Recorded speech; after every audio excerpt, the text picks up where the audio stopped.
Hello, I'm still in Sydney. Not that the background necessarily gives too much away, it's not that Sydney-esque.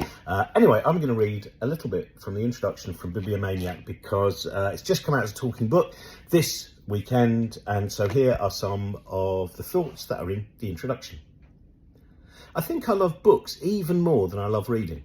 Their company means there's always the possibility of something to be discovered waiting for me between the covers, which hasn't even entered my imagination yet.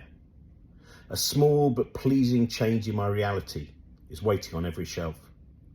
I know that I can have the predilection towards melancholy, social anxiety and a bit of self-loathing, and books form a great part of my prescription medication. When I say that books are my drugs, I don't mean that in a throwaway manner. They really do calm me. They really do shut off some of the voices for a while.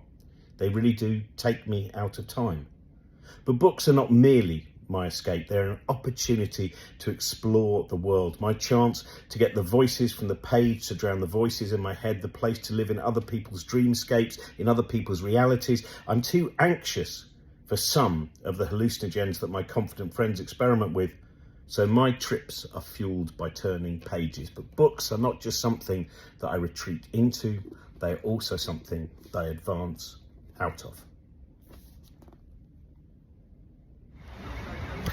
You meet a lot of remarkable trees when you're in Australia. Well, they're remarkable to me anyway, because I'm a stranger here. Perhaps less remarkable to those, of course, who are local here. But I find them remarkable and beautiful. And woke up early this morning with a mixture of occipital neuralgia and sciatica, all of which have been punishments, quite rightly, for my book lust. After recording a new episode of Taking the Universe Around the World, I decided to go for a walk to the Glebe, which was, I went past a lot of interesting houses as well, and a lot of campaigning to maintain public housing, which is always very much on the mind, I think, of people in Sydney. Then I went to Sappho Books. Sappho Books, fortunately, I didn't see too much there. I saw a poetry collection by Anne Sexton, which was just overpriced enough for me not to get. And I also saw a book called Stories, Nick Cave, based on an exhibition from, I think, 2007 or 2008. Again, just overpriced enough for me not to worry. So then I went to Glebe Books next door, and amongst other things I found this. I love this Devil's Advocate series, I think from Liverpool University as far as I remember, and that's all about M, and Sam is a fantastic writer. And then Bleeding Battlers from Trombark, is that? I think it's Trombark. Anyway, this is a book about Australian cinema, came out in 1988, about how Australian stories and Australian cinema creating the myths of what it is to be Australian. And this reasonably recent collection of David Cronenberg interviews, because I never say no to those. And then I left, and it was all fine, and the sciatica and the neuralgia were almost beginning to leave. But then it turned out there were these 3 volumes, Fragments for a History of the Human Body. And look, it's way too much, and, you know, it's just, but I just started reading them, and they were brilliant. And I walked 250 metres away, and then I walked all the way back. Anyway, remarkable trees become remarkable books. It's raining in Sydney, so I'm wearing my David Bowie badge.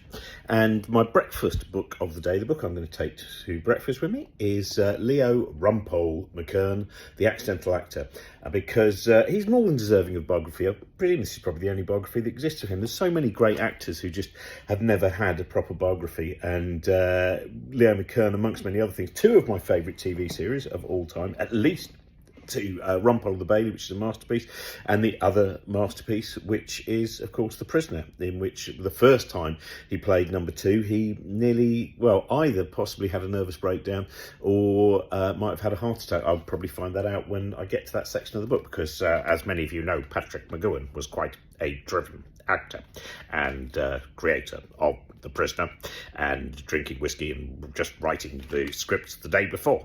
Really brilliant actor though. Love watching him in Columbo as well. Probably the greatest Columbos are watching him and Peter Falk. Peter Falk, there's another great autobiography actually. Just one more thing. But anyway, Rumpole, just amazing. The Prisoner, absolutely remarkable. Of course, he was in that 3 times. And on top of that, The Day the Earth Caught Fire, one of my favourite films when I was a kid.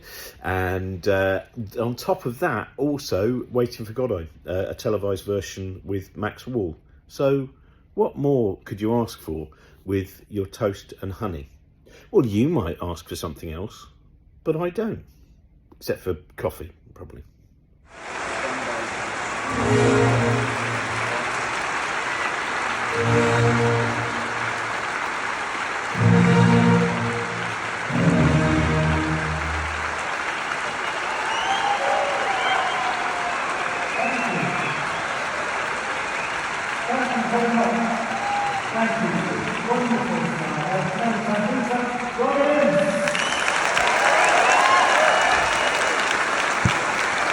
Thank you.